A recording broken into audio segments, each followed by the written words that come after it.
Buenas noches, gente. Buenas noches. Qué linda noche esta para volver a Protagonistas del cómic, este programa que me encanta hacer en vivo y la verdad es un placer poder verlos a ustedes y traerles estas figuras de nivel internacional y que sería imposible acercarlas si no fuera de otra forma que sea esta. Pero para no perder más el tiempo, voy a presentar a mi colega habitual, mi co-equiper, el señor Mario Luzuriaga, que ayer festejaba el Día del Periodista. Hola gente, ¿cómo están todos? Kyle, pero feliz nuevamente de estar aquí en Protagonistas del cómic. La verdad que con una figura excepcional que le vamos a preguntar de todo porque él estuvo ahí al lado del maestro. Así que vamos a estar pasándola recontra bien con todos nuestros amigos ahí en el chat. Así que los saludamos a todos, a Esteban, a Geek, a Teix, a Bruno, así que, y todos los que vayan llegando. Así que yo lo voy a decir esta vez. Denle like, compartan, no les cuesta nada y suscríbanse. Bueno, sin más rodeos, Mario, ¿querés hacer los honores? Siempre hago los honores yo. ¿Querés hacer los honores vos hoy? Bueno, dale, está bien, dale, Dale, me toca a mí. adelante, adelante. Bueno, ahora vamos a empezar a hablar en inglés, como siempre solemos hacer, habitualmente, porque la verdad es habitualmente. Así que, bueno, voy a empezar a hablar. Now we have the honor here with Kyle to introduce our guest, our guest here in this interview, a man who knows everything about Marvel and a lot of things. We're going to ask him everything. Let me give you some data about this talented sir. He edited 611 Marvel comics. Oh my God. He wrote 163 Marvel comics. So go ahead, Mario. Okay. No more too late. Here, Mr. Danny Fingeroth. Hello. Hi. How you doing, Mr. sir? Fingeroth. Where did you get those numbers of how many stories I wrote and edited? Marvel Wiki. So and it says like I edited 3. Like if an issue, if it was an annual or a special edition that had 5 stories, does that count as editing 5 stories or only 1? That's it says it counts I1. Counts as 1. Okay, so Count as 1. So it could be. So probably the number of stories I edited is probably closer to 1,000, but 611 is not bad either. But here says in Marvel, but adds another ones with co-edited. It's like 600 are edited only by you. Okay. But it's yeah, it's a lot. It's a pretty good number, right, sir? It's a pretty good number. Right, and if you can't have quality, then having quantity is the next best thing. Okay. Exactly, sir. Exactly. That was a joke. That's right. Yes, sir. And also, it's a very. I think that you have a lot of responsibility to edit a number for any superhero from Marvel, right?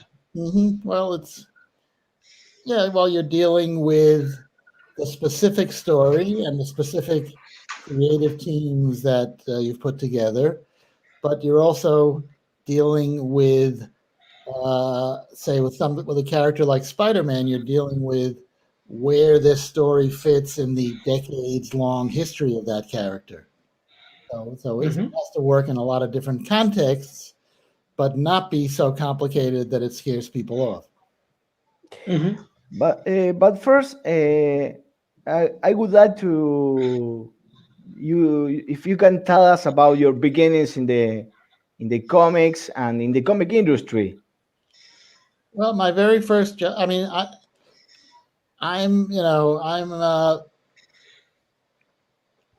I was a child when the very first of Marvel Comics came out, when Fantastic Four started and Spiderman started. I was a kid. I'd been reading comics, DC Comics mostly, but a lot of other comics, Gold Key and Dell, and but I was a big superhero fan. I've been reading Superman, Batman, Wonder Woman, Flash, Green Lantern, Aquaman, all that stuff, the Atom. And then a schoolmate of mine told me about the Fantastic Four, and he thought I'd like it, and I'd never heard of it, but I went to the magazine store and found it, and so that was the beginning of my interest in comics as a kid, and then so I became a big a fan that way, and then I went to college. I went to film school in upstate New York, and came back home to New York City, which is where I was born and raised. And I had been following underground comics and independent comics. I was a big fan of The Spirit, which was being reprinted by Jim Warren and Dennis Kitchen. And I was a big fan of Harvey Picar's work, if you know his work that he did with Crumb and Gary Dunn and Budget and a dozen other artists. But I was not really following the superheroes, but I had an opportunity, I knew somebody who got me in the door at Marvel Comics for what they call an informational interview. And then that led to me being hired as an assistant editor in what was called the British department. It was comics that were put out to compete with the weekly black and white British market, which things like 2000 AD was part of that, and Beano, I guess, was very popular then. So we would do some new material like Captain Britain, and then we'd take a lot of American stories and break them up into chapters and have new splash pages and new covers. And I worked for Larry Lieber, for Stan Lee's brother, Larry Lieber, who was running that department at the time. So that was my very first professional job in comics. And then from there, I started getting writing assignments and moved into the mainstream editorial department, where I was Louise Simonson's assistant on the X-Men and Conan and Star Wars. Oh my God. Sir, I want to ask you a question. You mentioned Captain Britain, right? Alan, you were working with Alan Davis in that edition, or was post them? This before Alan Davis. It was before. I take it back. Okay. Alan Davis, I think started at a certain point. After I was there about a year and a half, a guy named Des Skin, do you know that name? He did Warrior. He did Warrior magazine. We've been doing the British Marvels in the U.S., but we also had an office in England, in London, where my counterpart there was a guy named Neil Tennant, who went on to become one of the Pet Shop Boys, that group. He was an assistant editor at British Marvel. My God. For about a year and a half, what I described here, we put the comics together in black and white in New York, and then we'd have like a special courier on a motorcycle, literally on a, drive the boards to the airport, which once or twice fell off the motorcycle, and we had to redo everything. So drive to the airport, they put it on a plane, it would come to England, and then actually Star Wars was a big deal. That was when Star Wars first came out, and Marvel was doing the Star Wars comics, and they were using them at double the rate in England. So especially Star Wars, we had a hustle to get Star Wars done. But after about a year and a half, this guy Des Skin, who's a very gifted publisher and comics guy in England, convinced Marvel to move the operation to England, and that's when people like Alan Moore and Alan Davis became involved with the comics and started doing them. So that's so you're right. It was Captain Britain, but it was no longer done by Americans who might have but it was Chris Claremont had been the writer, and he is part British in his background, and Herb Trimpe had spent a lot of time in England. So it wasn't that the people had no connection, but they weren't actually British. So that was sort of a change, and they moved the operation pretty much entirely over to England. And I stayed on as a liaison and a special assistant to Jim Shooter and Saul Brodsky. If you ever heard that name, Saul was running this, like the specialty item, things that were done for newspapers. If somebody wanted to advertise something using Marvel characters, special projects, that it was called. Yes. Oh, good. The Marvel Maze book, the Marvel Cookbook, a lot of weird, different offbeat things. But I also ended up being in charge of a line of reprint titles in the late 70s, early 80s. And then eventually, as I said, became, when Louise came over from Warren Publishing, I became her assistant. And from then I was in the main, the mainstream Marvel editorial flow. Mm-hmm. And what a beginning with Louise Simonson, and a talented writer that we both love and we would love to have here. And And also Walt, because Walt working another legend. on Thor, Right. another legend. Yeah, well, before she was Louise Simonson, she was Louise Jones. And she had been the editor of Eerie, Creepy, and Vampirella at Warren Publishing. And then she came over to Marvel, and I became her assistant. I'd sort of been a free-floating assistant, kind of doing whatever odd jobs came up, and those reprint titles and liaison with England. But then, the editorial workloads then were astonishing. We must have put out 20 titles a month. We had the Star Wars titles. There was only one or two. Star Wars, X-Men, Conan, Man-Thing, Micronauts, Shogun War, just 100 different things. My God. That and every day was a new deadline. Also in the 90s, Marvel used to launch a new title every month. Well, that was the plan. I mean, we're skipping ahead a little, but yeah, that was the plan was, and I'm sure Tom must have told you about this. The idea was if you launch a new title every month, then you've launched 12 new titles in a year, and you figure half of them will succeed and half won't. So you gradually, rationally grow the line. But that plan didn't last very long because comics really is by its nature a fad-driven business. So It's a great plan, but suddenly, I guess you can, if you're so successful that everything is selling like crazy, then the corporate powers that be say, well, that's a nice, rational, thought out plan. Throw it away and put out as much as you possibly can, as soon as you possibly can. Of course.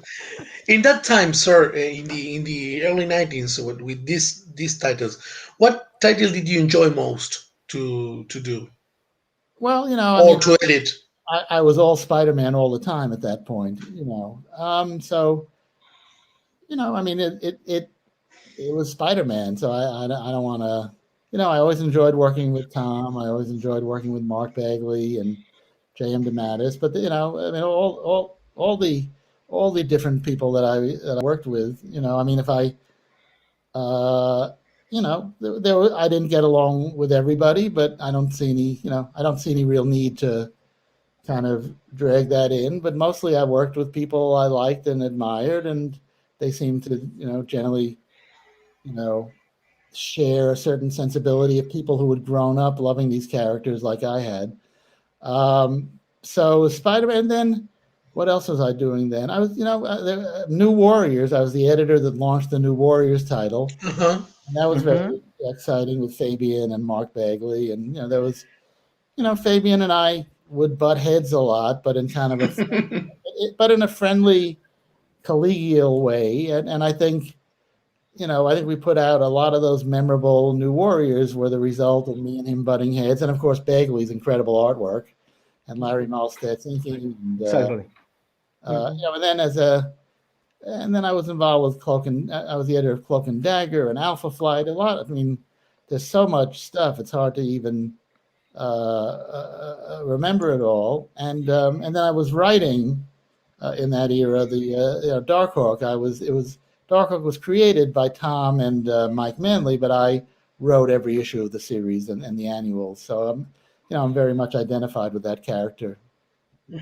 We're gonna get to that after the talking about Spider-Man that you mentioned, Mr. Fingeroth. We would like to, if you can tell, how Mr. DeFalco got the writing, got to write Spider-Man, and how was this moment when Marvel decided to change Spider-Man's suit? Well, Tom had been the editor of Spider-Man before I was, and he was promoted. And I don't know if they still have it, but at that point, somewhere in the middle there, what editorial royalties came in, and so as an editor, you get a teeny tiny piece of the revenues, but that hadn't happened yet. So there was no.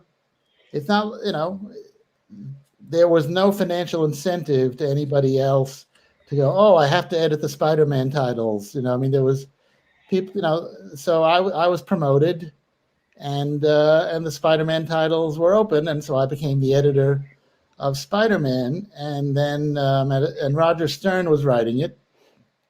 And at a certain point, Roger decided he wanted to move over to the Avengers, and I needed a writer for the flagship Spider-Man title, and Tom was an obvious choice. He's a terrific writer. He knew everything about Spider-Man.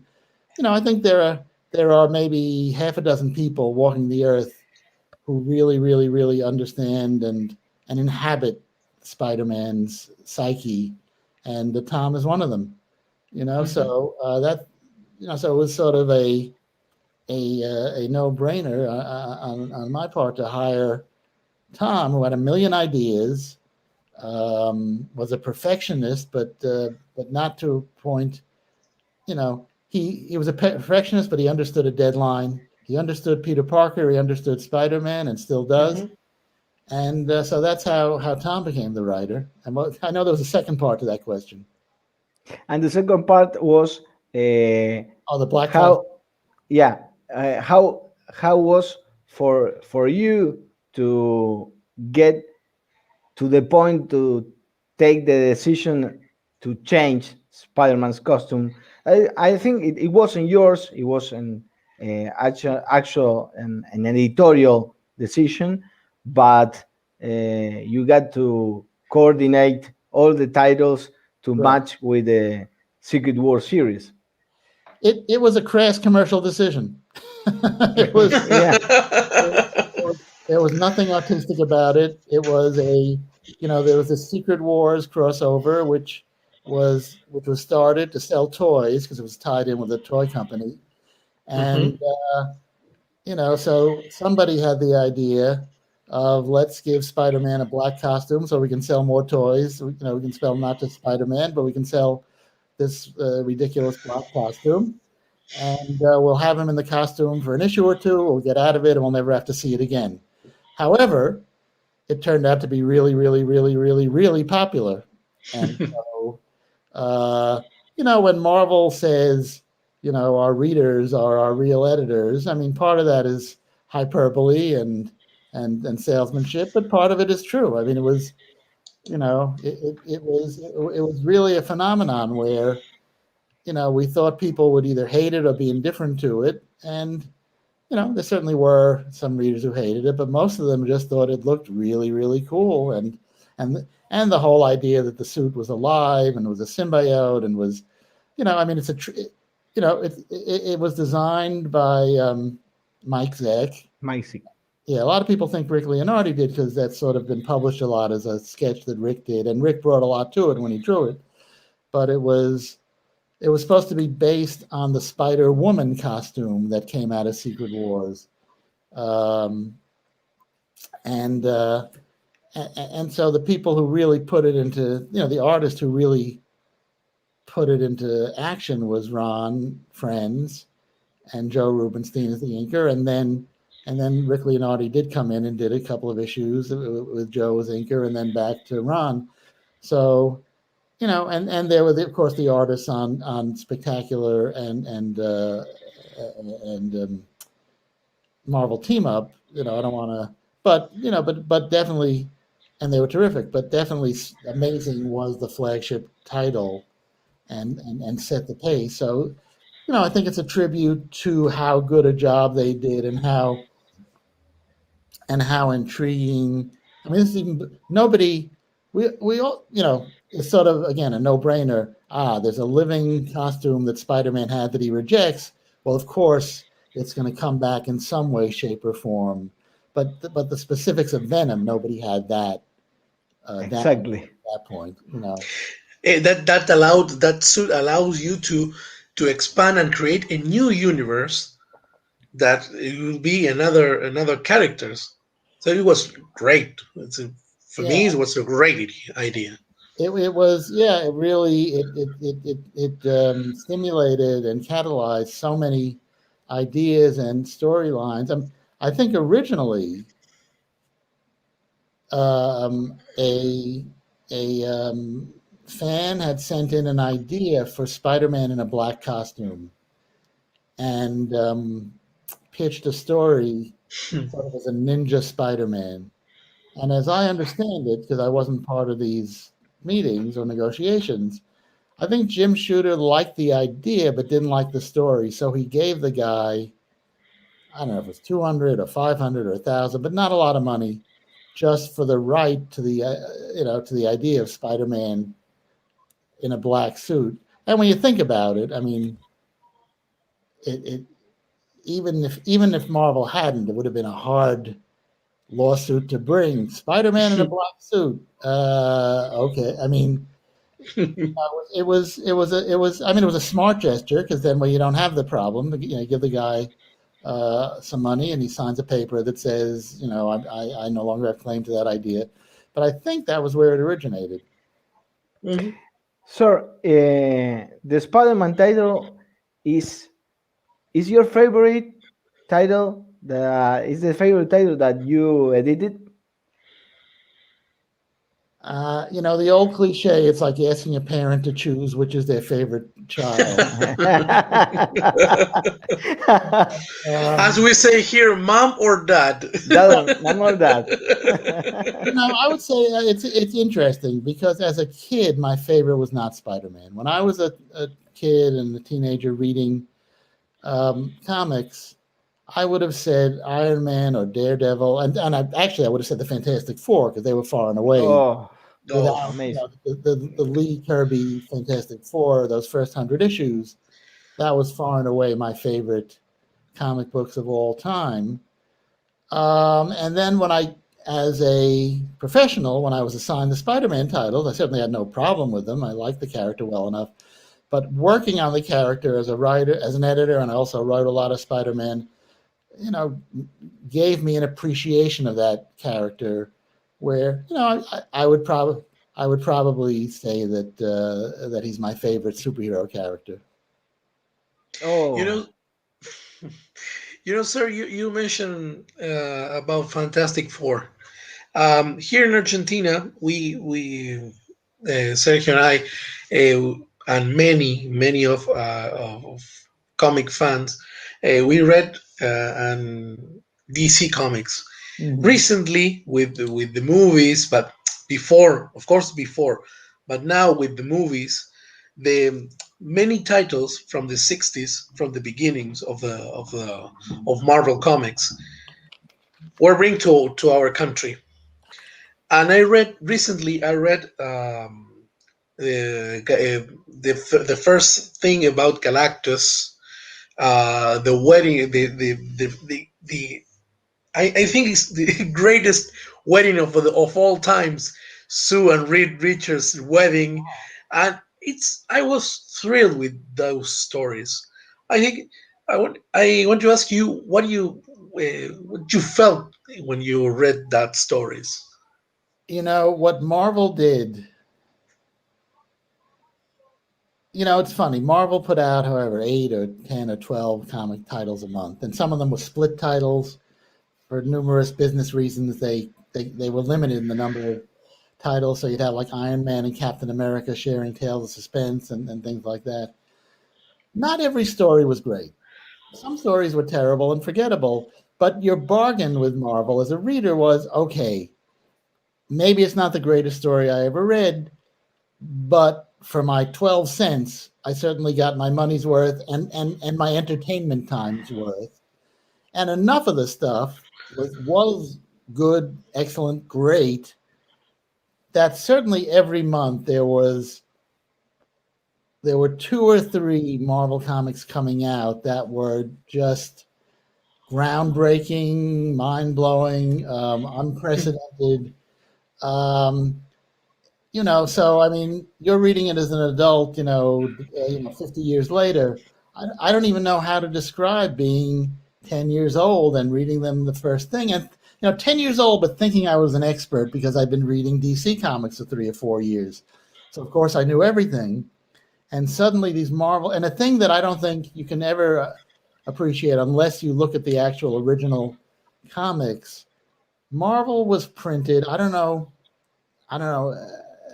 somehow, even though they were printed at the same presses, they somehow were printed more cheaply. They looked cruder. The printing was off register. It gave them an almost 3D quality.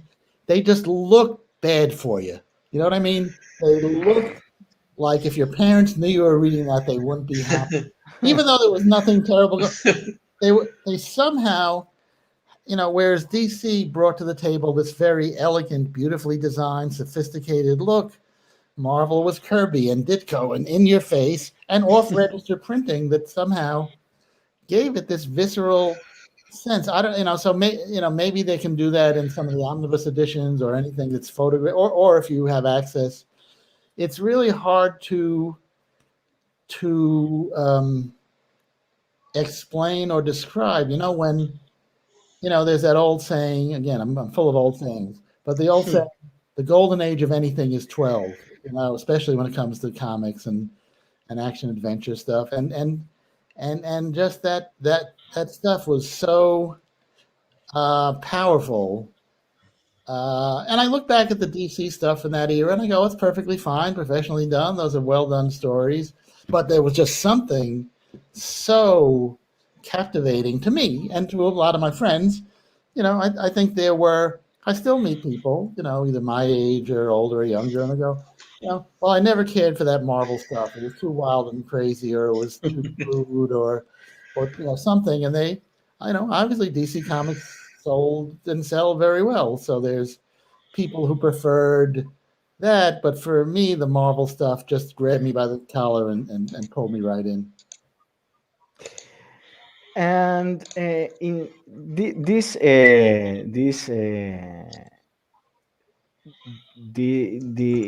part of the Spiderman story, when you were the editor with Tom and Ron, it's a very special one because it has, at least for me, that I read it as a kid, it has so much heart and so much special characters, villains, iconic villains like the Hobgoblin.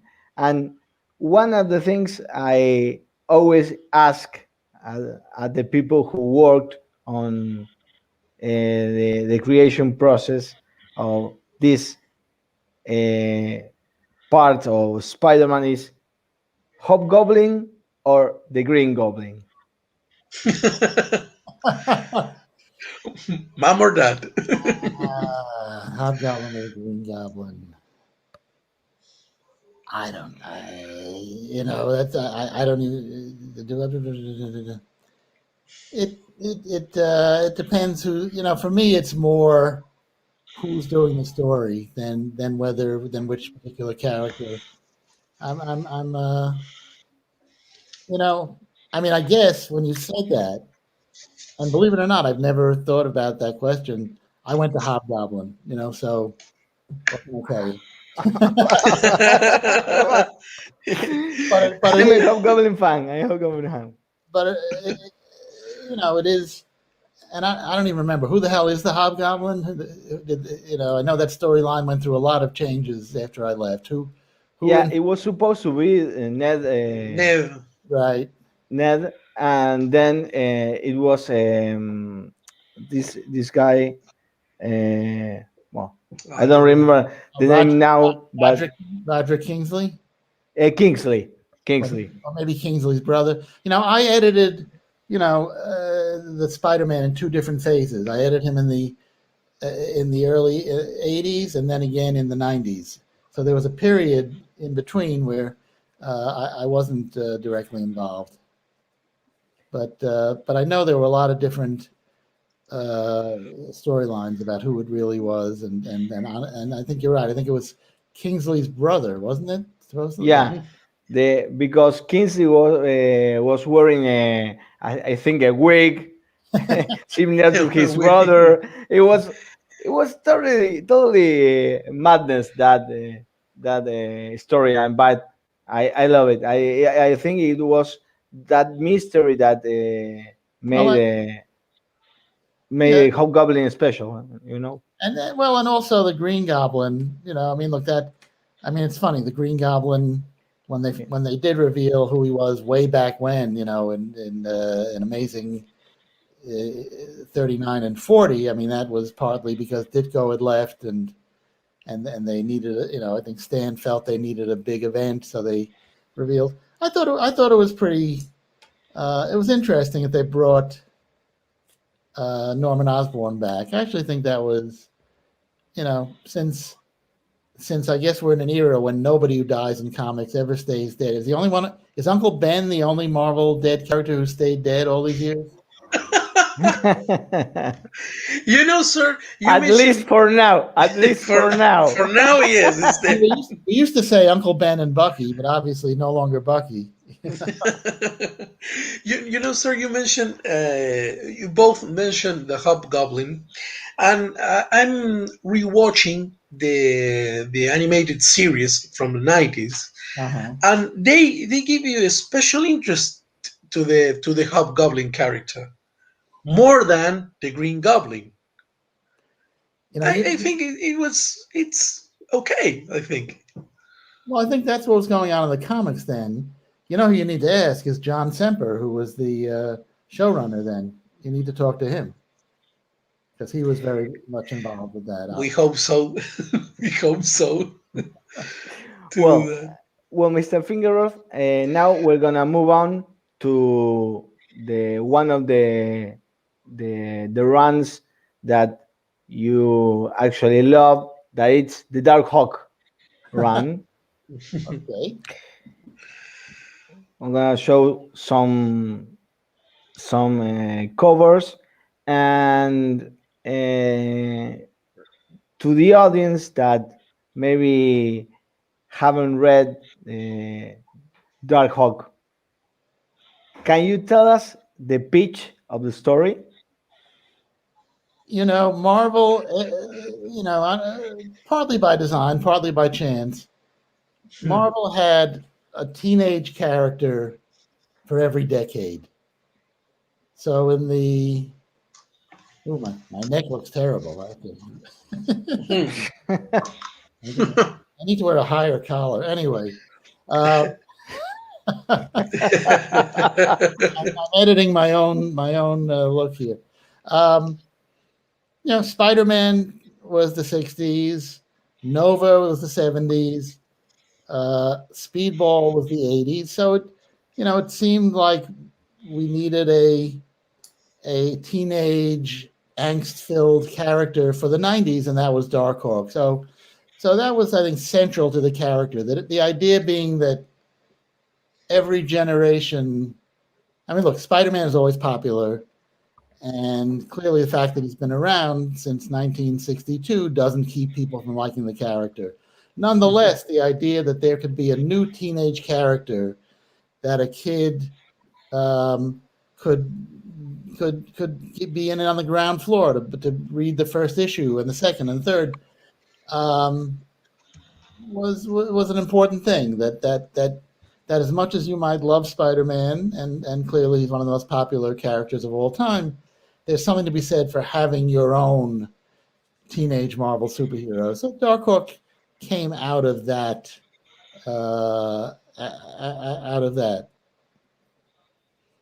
It has some similarities to Captain Marvel, Shazam on DC. Right. And I really like this similar story to Peter Parker, this tragic story where this kid whose father is a policeman, it's like a dirty cop, and he tries to fight the evil as Darkhawk. How did you think about this story similar to the Spider-Man? Well, Tom, as he and I imagine he and I told you, Tom wrote the initial kind of premise for Darkhawk. It was 4 or 5 pages, and it was very open to interpretation.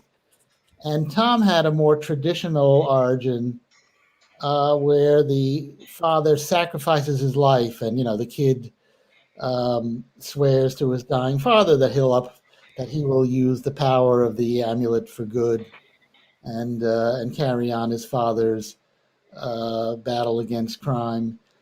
And I had the idea to kind of put a little twist on it and to make it distinctive. In that, what if this kid sees his father seemingly taking a payoff from a gangster, and Chris Powell, the Darkhawk, civilian identity, has spent his whole life looking up to his father, thinking his father is incorruptible and honest and always does the right thing. And so he's got this set of principles that he lives by and judges things by, and yet he sees his father seeming to betray them. A spoiler alert, it turns out his father was just very complicated. But then how does a teenager deal with that when seemingly everything he's believed in comes crashing down before his eyes, and yet he still believes in those things, even if it seems like his father has given up on them or betrayed them. So I thought that was an extra added twist. And then his father disappears. So his father is not dead, but his father, seemingly in shame and disgrace and having turned into something of a criminal, seemingly runs off. So Chris can't even ask him about it. And he's got all this responsibility at home with his twin brothers and his mother. So it's ringing changes on Spider-Man and the classic Marvel formula. Pile on as many problems to the character as you can, but in the midst of that, not lose sight of the fact that it's pretty cool to be Spider-Man. It's pretty cool to be Darkhawk. As bad as things may be, you still get to swing through the city and shoot out ray blasts and shoot out webbing and make wisecracks. You know what I mean? So it's a very delicate balance between giving somebody, problems that you're grateful you don't have, and yet also letting the reader kind of vicariously enjoy swinging through rooftops and being Spider-Man and being Darkhawk. Yeah, actually, talking to Mario, that was one of the most characteristic ideas that Marvel Comics has, because the characters have problems, have issues, have real issues, and they're similar from us, like us. Similar from us. They got problems with the rent, with the family, with crime, with school, with responsibilities. It's more with romance, friendly. romance, right? I'll throw in. I mean, in the Marvel tradition, I'll throw in some plugs here. I just this week, the San Diego Comic Con is online again this year because of the COVID, and Yeah. I was involved with either on or moderating and putting together 5 panels for the show, and we're wrapping them up. We're pre-recording them; they'll be on in July. But one of them is about, it's a panel called "Neurotic Superheroes and the Writers Who Love Them." And that panel has me and a psychologist named Travis Langley and Brian Michael Bendis and Louise Simonson and Brian Q. I think it's Lewis. Brian Q. Miller. Brian Q. Miller. Yeah, the guy from Smallville. Miller. Brian Q. Miller. Brian Q. Miller. And I'm forgetting. Oh, and Marv Wolfman, of course. So, and look, and I'm doing a couple, I also run the Will Eisner Week for the Will Eisner Foundation. So there are 2 Eisner-oriented panels. And there's also a panel, if you've ever seen, and we can get back to the questions, but I want to get these plugs in. Yeah, of course. Go ahead, go ahead. This is news for us. If you're too young, but in 1971, Rolling Stone magazine had a cover article about Marvel with a Herb Trimpe Hulk on the cover. It's from 1971, written by a woman named Robin Green, who had been Stan's assistant right after Flo Steinberg. I watched that. I saw that. You can find it online. And Robin went on to be a top TV writer on The Sopranos, on Northern Exposure. She co-created Blue Bloods with her husband. And so I got, and she, before all that, after she'd been Stan's secretary, then came back and wrote this article about Marvel. So I got her, to be on the panel, and Roy Thomas, and Roy's ex-wife, Jean Thomas. Obviously, they're on good terms. Linda Fite, who wrote, I think, Claws of the Cat, and had been married to Herb Trimpe. Mimi Gold, who also was on staff and wrote some comics. It's an incredible panel. So that's just a plug for those 2 panels, and then a whole bunch of others. There's a panel about comics, interviews with me and other biographers of comic book people, which is a subtle way to get into the Stan Lee book if you want. But anyway, back to your questions. But that's continue with the Comic-Con that you mentioned. One of the good things about these pandemics is that we can be there and watch these panels, because here in Argentina we are not used to go to San Diego Comic-Con and be there to watch these panels with all these stars for us. Yes, incredible artists. This all-star team that it's incredible to see them together. I know. Well, the fact that we're like here talking on StreamYard, is a very. I mean, I've done, like everybody. I've done, a million meetings and panels and events. And yes, the reason we're doing it is, the pandemic is horrible and nightmarish. But aside from that, it's. I have gotten to meet and chat with and network with people who I ordinarily, never would have. It's been a very surreal year. I mean, it's about 2 hours ago. I'm right now happen to be in a rural area in New England, and we had a big thunder and lightning storm, and the power went out. I almost had to email you guys and say, we can't do this. I got no power, but luckily it came back on. So, I mean, it's things as if things weren't strange enough. That's like, okay, so there's no power. Sir, you mentioned in one of the panels you're going to talk about neurotic heroes, you said. I want to ask you from one particular character, because I love the character because is for me is the most mundane character from Marvel Comics. It's the Punisher. He's a vigilante, and he hasn't got powers.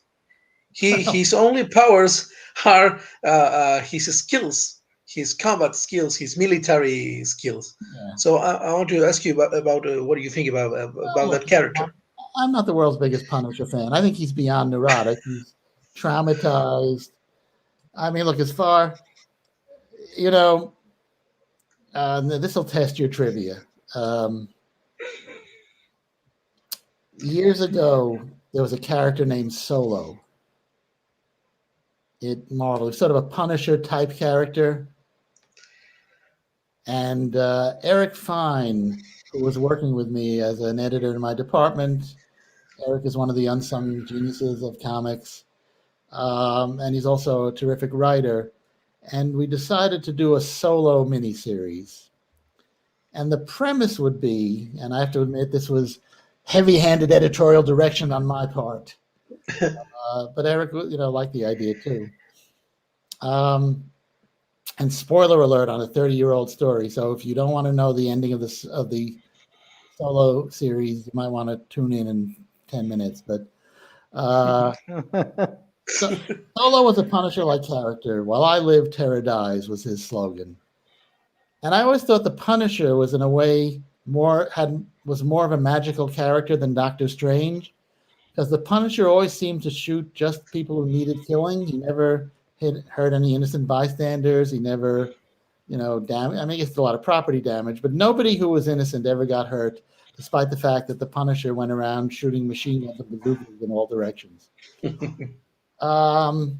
And so I said, Eric and I decided, although I have to admit it was sort of, me laying on the heavy foot on the gas pedal of editorial, that at the end of this story, the end of the 4-issue arc, Solo would kill an innocent bystander. And his response was, wow, I screwed up. And he just quits. Now, I'm sure he's been brought back since then, because nobody lets characters go to waste. But that was Eric and my vision for it. Like, oh, right, these guys, these so-called ground level grim and gritty heroes don't have magic powers, and there's going to be collateral damage, and maybe we got to deal with it in a story. So I've purposely evaded your question. But I think that would be the logical outcome of any character. To me, the Punisher and Venom are villains who just happen to have their own comics. They have great rationalization and abilities to fool themselves into thinking that they're heroes, which goes to that old slogan, everybody's the hero of their own movie. But they're basically just the villains who have their own titles and their own fan following, and they're compelling. But I would never, if you remember Maximum Carnage storyline, the whole point of the Maximum Carnage storyline was to very clearly spell out the difference between Spider-Man and Captain America, the Punisher and Venom, and in the middle, sort of what we call gray area characters. That was in the day when heroes didn't, unrealistic as it was, even up until the early 90s, superheroes didn't kill anybody. There was always a way for a writer to get out of the, of what seemed an inevitable situation where a hero would have to kill somebody. I think that's changed over the years. I think almost every hero now, to one degree or another, kills people, and I have very mixed feelings about that. I know it's more realistic, but it's also sort of, creates all these fuzzy gray areas and unclear lines. But that was the origin of Maximum Carnage. That was where that storyline came from. Mm-hmm. Getting back to Darkhawk and making this last question about this character, what do you think that it makes this character so enduring through time? Because now on last April, it came up this mini series where Marvel brought it back, Right. Well, it wasn't a miniseries; it was just a one shot. Just had 3 different covers. Yeah, but I think it's 1 of 4. No, there's a miniseries coming out that somebody else is writing, but they Yeah, have it's. I think it's. Let me see. Kyle Higgins. Kyle Higgins. Yeah, Exactly. who I've never met. I'm sure he's a lovely fellow, but I've had some emailing with him. But yeah, they had me and Mike come back to write the lead story in the Heart of the Hawk one shot. Cry So of what? the City. It's Cry called. of the City, exactly. That's which is actually the name of one of my favorite film noir.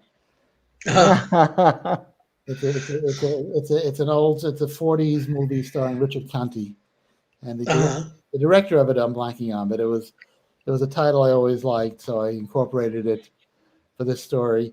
I think it's the Spider-Man-like aspect of him, and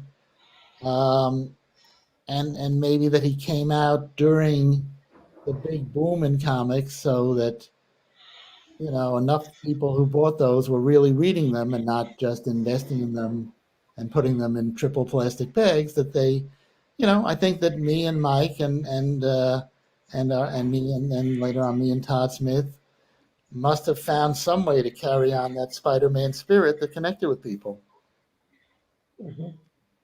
Excellent. Excellent. Mario?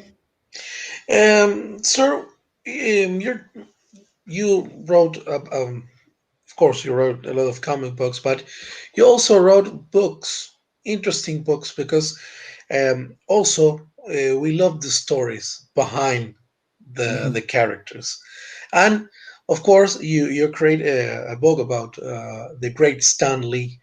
So I want to ask you, how was meeting him? Well, I mean, when you say I was meeting, I mean I met him in Hmm. 40 plus. I met him many years ago Many years. when he was still so meeting.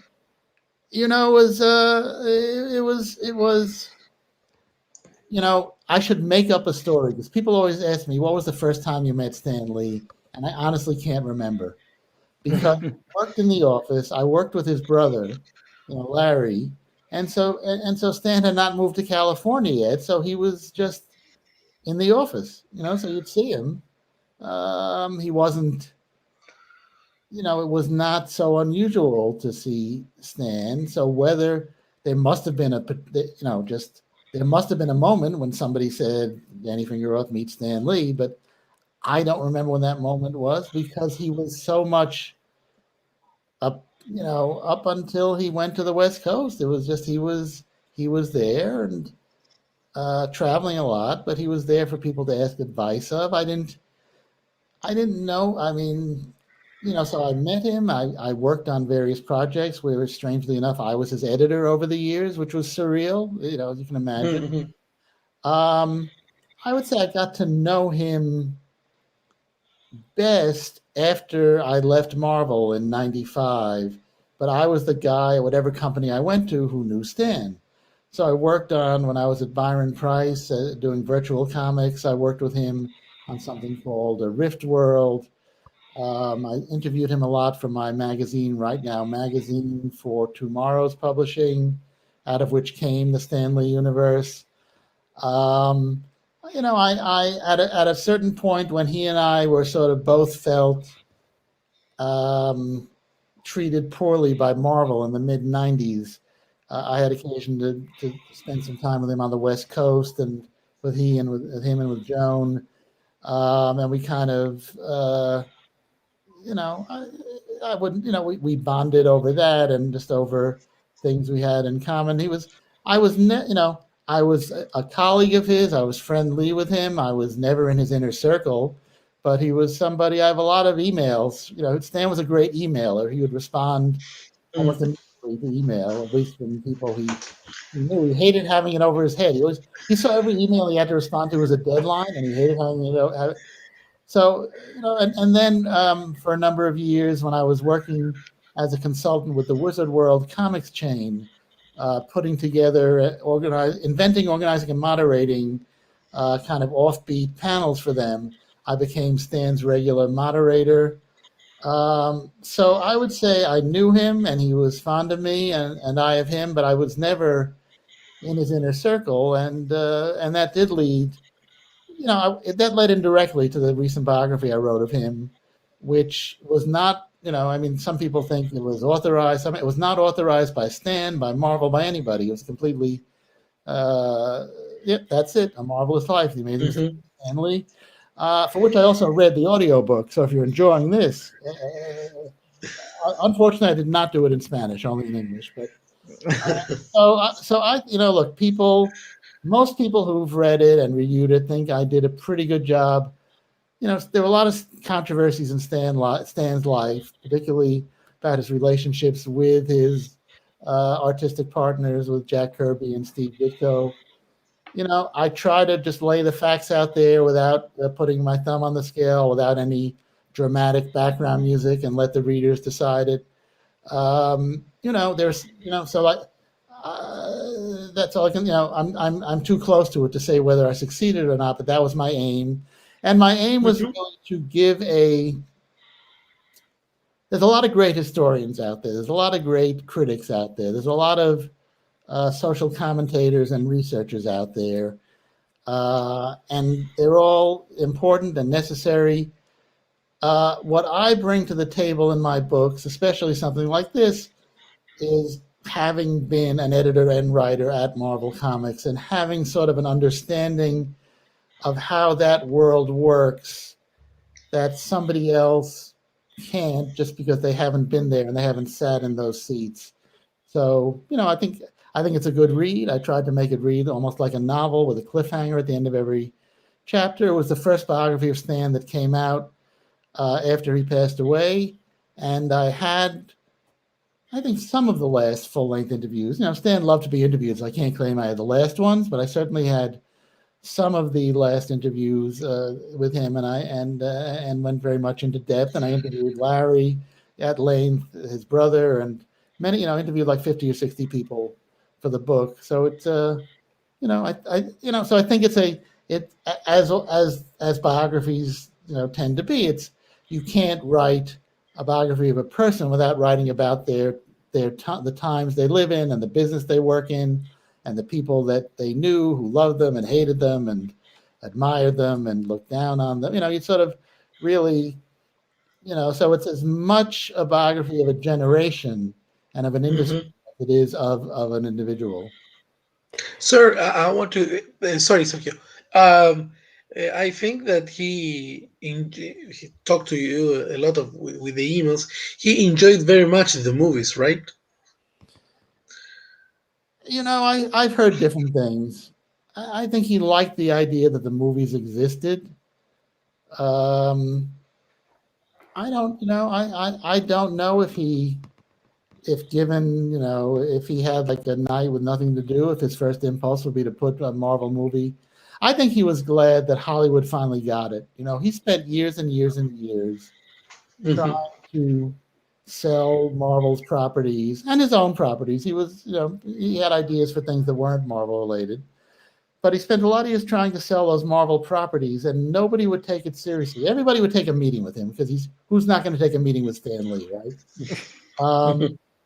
But it required, and I'm only being partly, it required a couple of generations of Hollywood executives to retire and die, before they could say, oh, okay, a superhero movie doesn't have to be, it can have humor, doesn't have to be humorless, but it doesn't have to be satirical or self-mocking or making light of itself. That you can, as a subgenre of action adventure or science fiction or whatever, it can stand on its own and have real human problems, even though they're dressed up in superhero guys. It took, so I think Stan was very pleased that he was able to live long enough to see that happen, because there were a lot of people who worked in comics, especially in the early days, thought it was just a job, a way to make money. If their fathers were laborers or butchers or unemployed, especially during the Depression, of the 20s and 30s. Well, here was a teenage kid, 17, 18, 19, 20 years old, out earning their father, in this highly disreputable business. Comic books were literally put out by the same publishers that put out what was thought of as pornography, although, now it would be pretty tame. So I think that Stan lived to see that, and it was, so most of the guys working in it used fake names. They didn't tell anybody what they did, including Stan.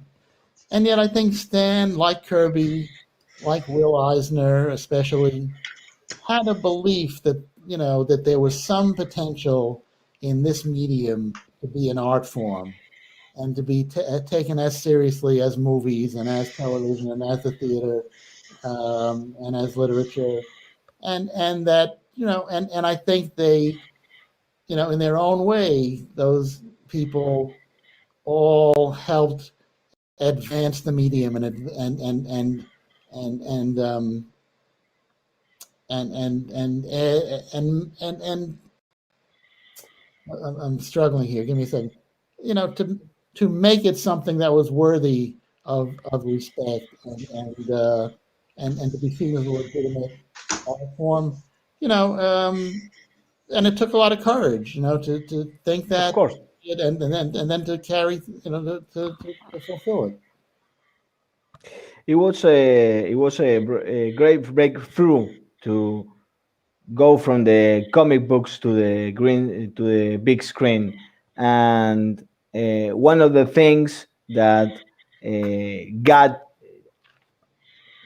the book, especially the Stanley Universe, is these special things, this memorabilia that I think you and Roy Thomas beautifully put on the book.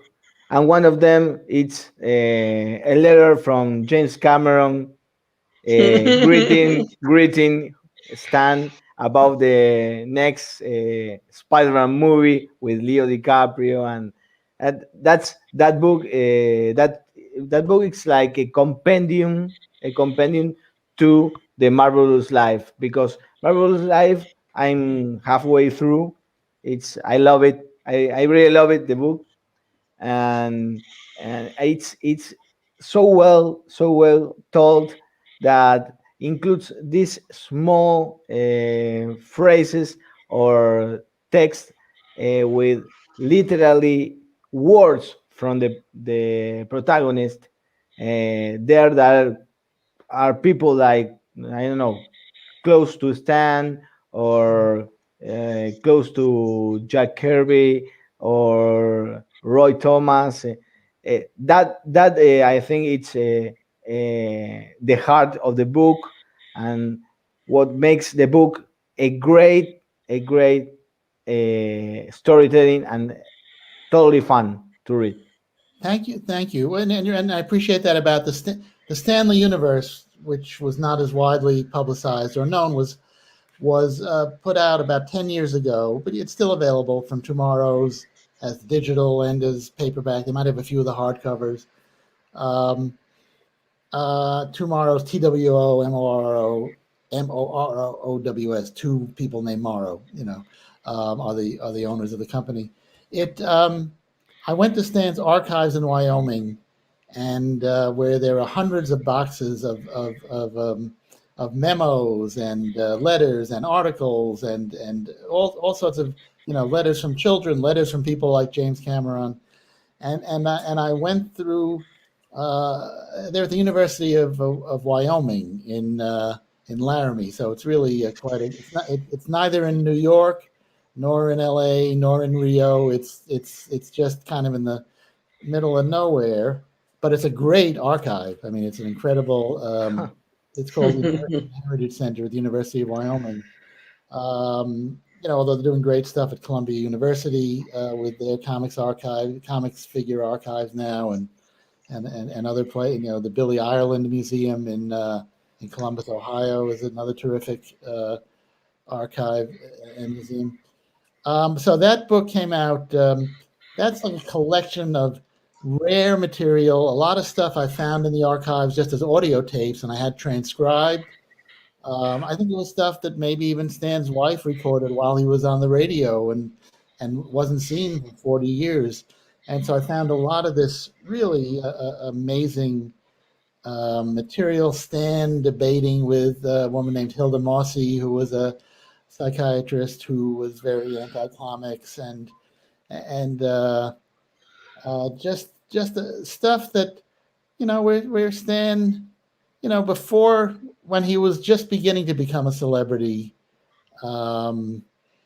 there's just, Stan was not shy, and there's a lot of recordings of him, and that's where a lot of the controversy about his life comes in, because he said different things at different times, and what was true and what wasn't true, or what was emotionally true, if not literally.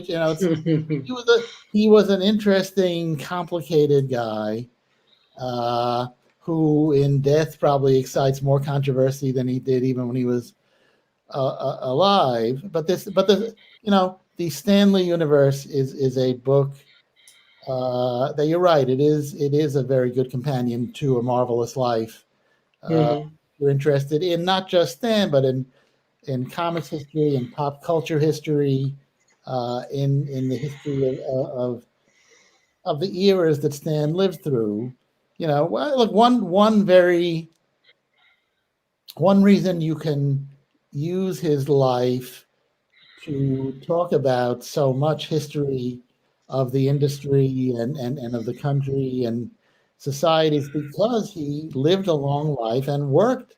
He started working in comics in 1940 at age 17 and basically stopped at age 95 when he died. So he knew everybody. Not everybody loved him or even liked him, but he knew everybody. He worked with almost everybody in comics. And at a certain point decided that, when he and Marvel were pretty much synonymous, he decided that it was his responsibility to, in some way, shape, or form, comment on the events of the day. And it's, it was an interesting place. He was unique among comic book people for a variety of reasons, and had a career that really could not be replicated, for better or worse. But he was this in the right place at the right time with the right people, and which is not to say he didn't make missteps and alienate people, but a lot of people. But he did a lot of good things for a lot of people too. He was a complicated guy. The three of us would agree that he was a man who was close to the fans. Mm-hmm. Also, he was very close to the fans. He Inspire people. Inspire people, of course, and he also answered all the letters from the fan club, the Pulpen, I think. Well, I don't know if he answered. I mean, he couldn't have answered all the letters. There were thousands of letters, but in the very beginning, say in those, I think I know what you're talking about. In the very beginning, say the first 2 years of from starting Fantastic Four, in those 2 or 3 years, you would have usually Flo Steinberg would go through the letters, and she would pick the best ones, and what she thought were the best ones, and Stan trusted her judgment. And then those letters, Stan would write, and don't forget, and if you can imagine such a thing, in the years before word processors or computers, he would hunt and peck. He was a 2-finger typist. Write on a typewriter, which I think is kind of interesting. That means he did very little correcting. It's not like he could write a thought and go, I don't like that, hit delete and start. So you're getting like this first thought out of Stan's mind. And a lot of it sure was by the next issue of Spiderman, but there's stuff, if you read those, if you go to the omnibus editions, or if you should be lucky enough to see the originals, there's a lot of stuff in there. And that, as a kid, a lot of it went by me, but researching these books, you look at it and you go, holy cow, here's an adult talking to kids like they were adults, not talking down to them, not pretending he's a kid. No. You know, and again, after you've been an adult and been around the block, you read the stuff and you read between the lines, and you go, "Holy cow! This is incredibly frank and incredibly like direct from his mind to the paper."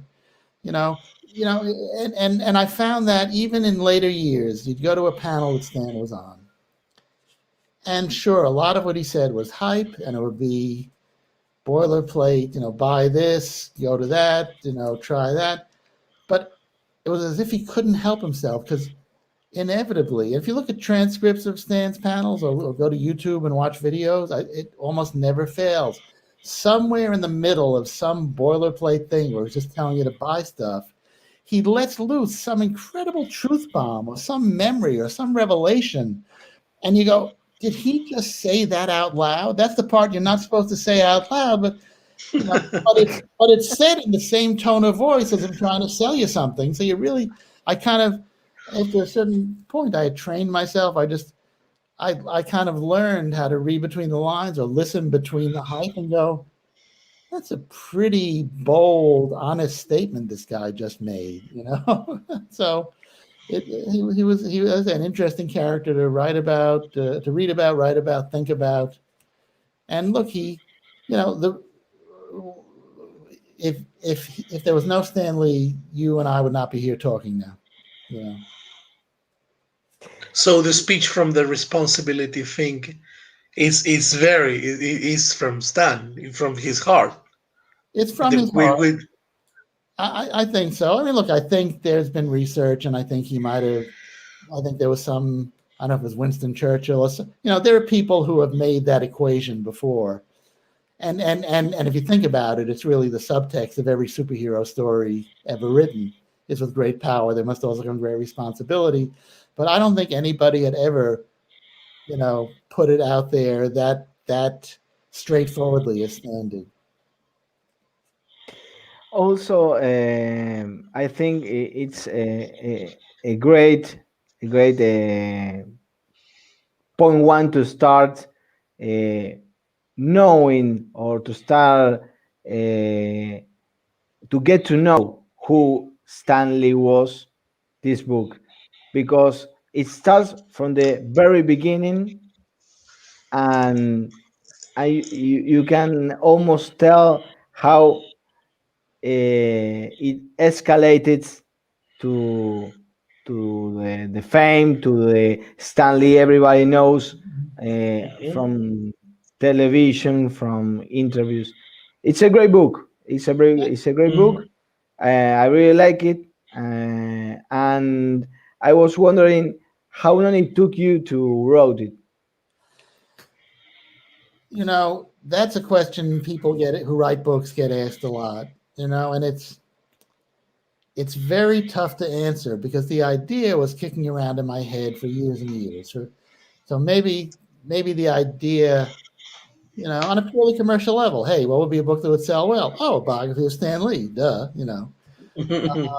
So that idea popped into my head, or you know, maybe 10 years ago. And then I wrote, you know, I found an agent who was interested in trying to sell it, and I toyed with the idea of having it be authorized, but that didn't happen. So I decided I would do what I think is warts and all. You know, there may be people out there laughing and going, ha ha, you know, but I think it's, you know, it may not be every single wart, but there's a whole bunch of warts and all.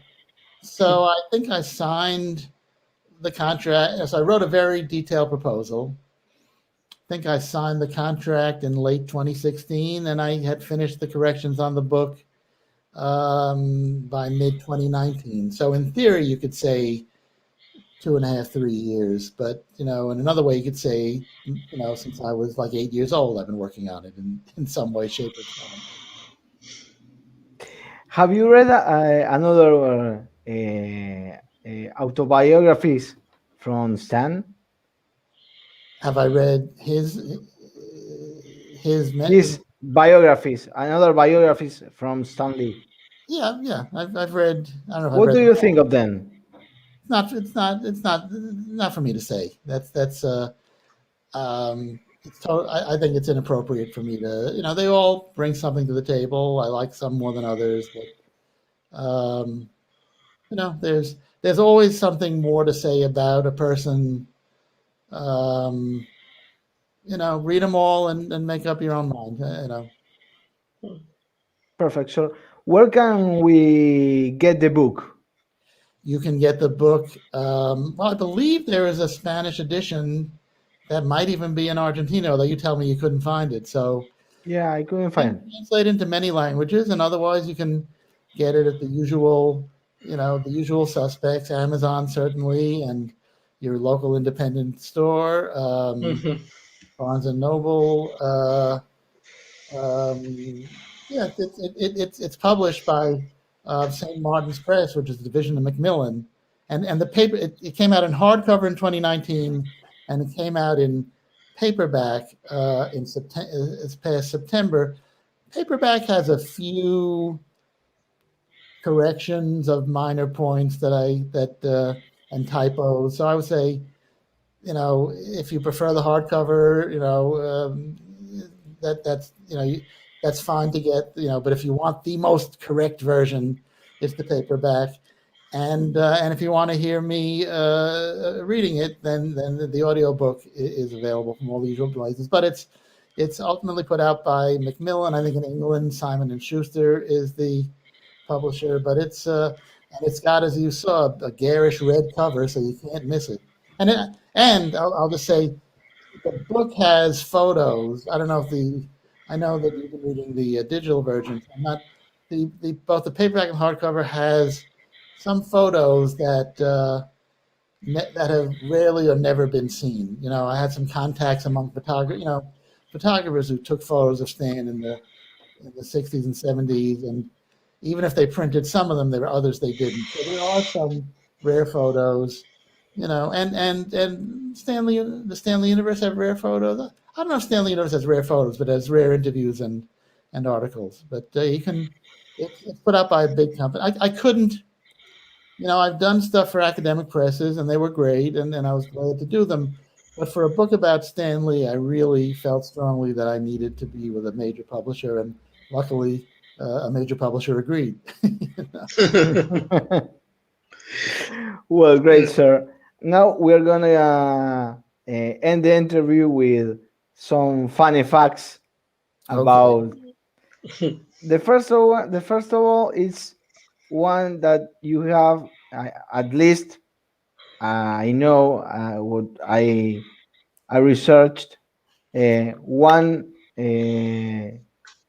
credited cover for Kaiser. Okay. You At mean least the photo? this one. Well, I took that photo. Oh, You No, took the photo? It's drawn by Ron Friends and Armando Gil. The Kazar and Zabu and Sheena are drawn by Ron and Armando. But I went on the Staten Island ferry and took that photo, which of course has the World Trade Center on the left, which is very sad to see. But yeah, that's why I'm credited, because I took the picture. And it's a wraparound cover. Right. Oh, yeah. Awesome. And it's the other beautiful. thing is that I read around that this story, the kid who collects Spiderman, it was like a feeling story that then became legendary. Well, it was part of what was called Assistant Editors Month.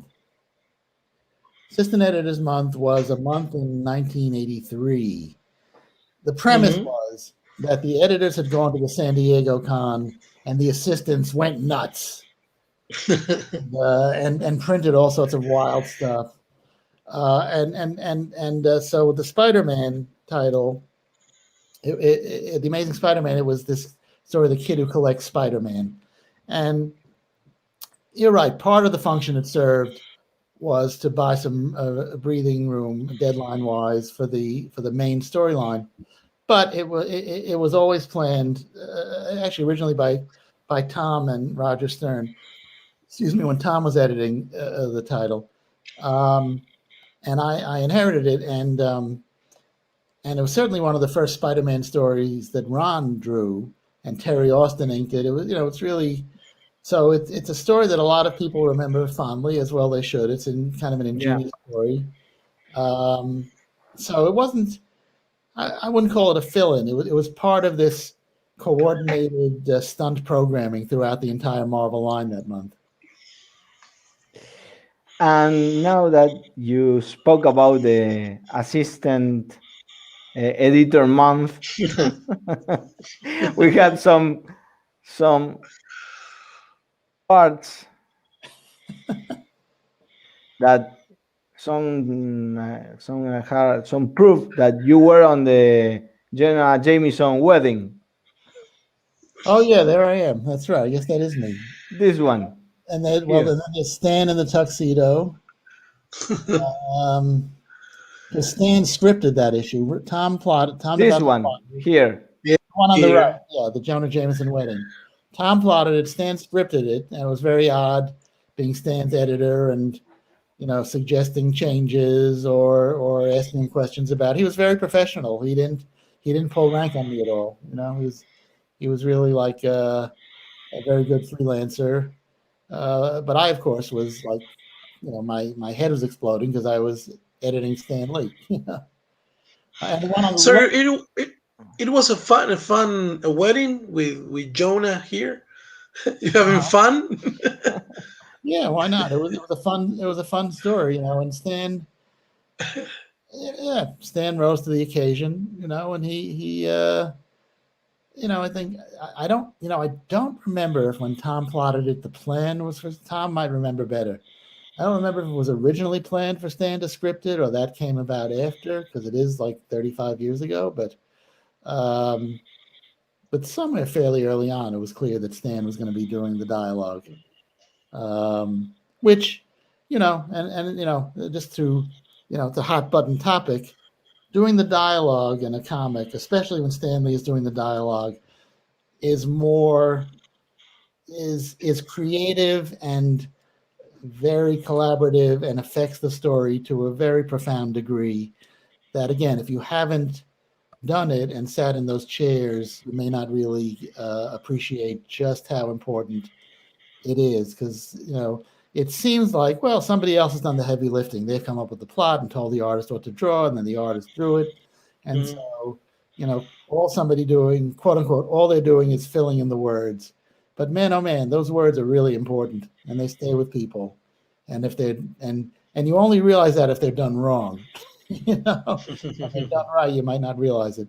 On the left is an issue that's part of Assistant Editors Month, and it was drawn by an artist named Fred Hembeck, who some people may know. So, There you are. That was the surrounding story drawn by Al Milgram, where I was allegedly just getting back from San Diego, and I discovered that my assistant, a guy named Bob DiNatale, had assigned Fred Hembeck to draw the story. And Hembeck was a kind of satirist and comics critic who ended up doing a bunch of work for Marvel over the years too. But he had that very distinctive kind of, humorous style. And yet the story was written by Bill Mantlo in a very serious. He wrote it as if it was drawn by John Buscema or Steve Ditko or whatever. It was a very serious story and very strange. I have no idea what somebody coming to it now without knowing any of that background would think, because it was in continuity. It was not. It wasn't like, oh, here's a fun story by Fred Hembeck and everybody wakes up and it's a dream. It was a story in continuity. Yeah, and you read the number before, and it's like a hiatus, and then continue the story in the next issue, and it's like, what have I read here? It was a very strange thing, because even at his height, I love Fred and I love his work, but he was never a household name. So I always wondered what maybe half the audience knew who he was, but half didn't. And it seemed, I don't know if it affected sales one way or the other. It was a strange experiment, and that was a cool thing about Marvel then, that, while on the one hand we adhered very strictly to certain formulas and the comics code, then once in a while it'll be something like this. It was just crazy. Also, I think you work on a what if story about Galactus and Aunt May. I was the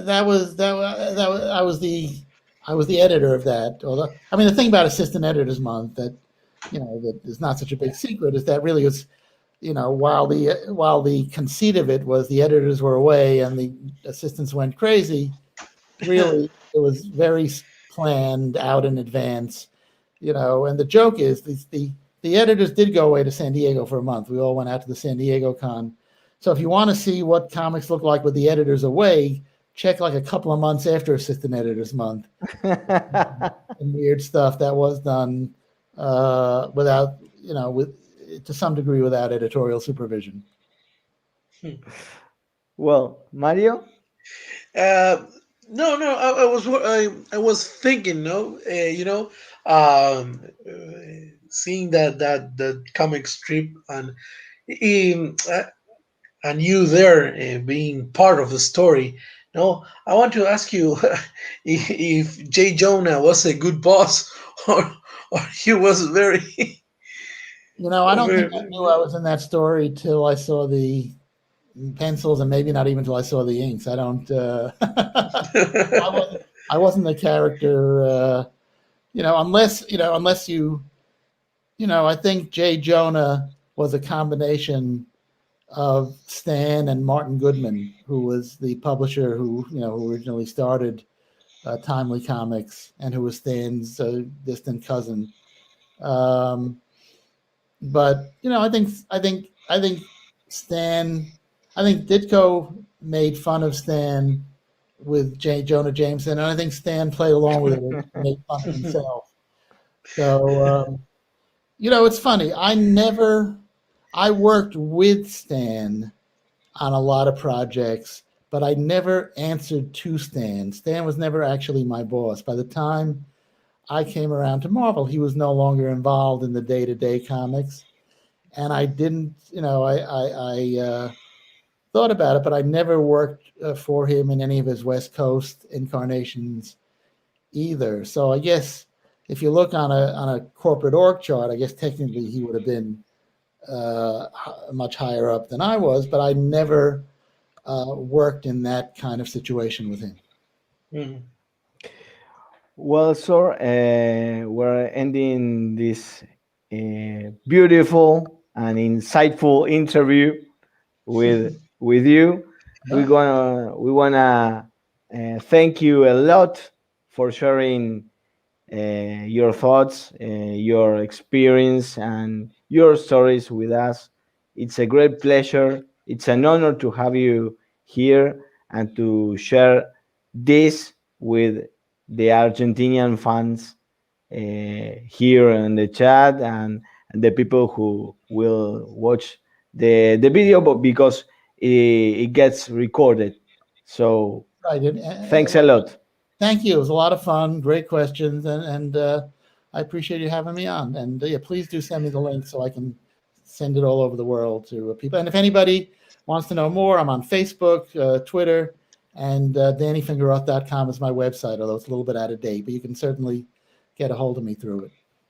I will leave all your social media on the description, sir. Great. Don't worry. Thanks a lot. Sir, Mario, thank you so much. Thank you. Thank you so much for this interview. I hope you come here to Argentina after the pandemic, and we will receive you. We will expect you. I would love to come there. You had come to Brazil, I think. I've never been to Brazil. A good friend of mine lives in Brazil. If you need your piano tuned in Brazil, try to find Mr. George Boyd. But I've not been. I've been to Mexico, but I've never been to Argentina or Brazil. I'm way overdue. Wow. If you come here, sir, the fans are very, very grateful for all your work on all of the artists. Okay, well, let's get the COVID sorted out, and then we'll talk. Because I'd love to come down there. Okay, Well, sir. Mr. Finger, we're gonna speak in Spanish to say goodbye to our viewers. Don't go away. Okay. Gente, muchísimas gracias. Fíjense de dejar su like, suscribirse al canal si no están suscriptos. Muchísimas gracias por estar acá. Espero que les haya gustado. Mario, ¿qué más decir, no? Nada más que decir, la verdad que estoy muy, muy, muy agradecido. I'm very grateful for Mr. Fingeroth here. Y la verdad que la pasé muy bien y la vamos a pasar muy bien en todo lo que venga aquí en Protagonistas del Cómic. Te agradezco, como siempre, Kyle, de estar acá al lado tuyo entrevistando a estos grandes. Just one more thing. Sorry about our English. Sorry. Yes, sir. Sorry about our English. Please, sorry about our so English. Sorry. Your English is fine and certainly much better than my Spanish. Wow. Adiós, gente. Nos vamos. Gracias.